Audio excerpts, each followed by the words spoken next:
Hello everybody and welcome. In this video I'm going to show you how to manage voice-aware mode for your headphones JBL TUNE 770.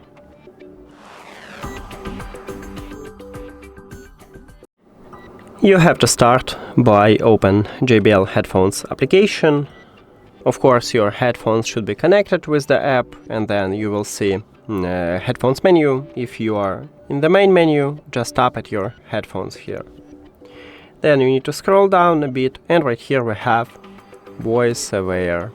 So firstly we need to enable this mode, and to enable it you need to tap one time at the slider near to it if the slider have empty background, and now we can control it.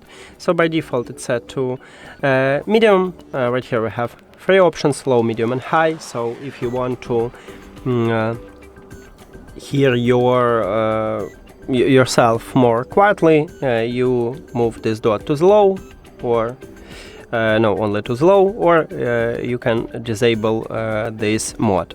If you want to hear yourself more louder, you need to move this line, this slider, to the right, to the mid or high. And as I said, if you don't need it, this mode, just tap again at this slider. That's it.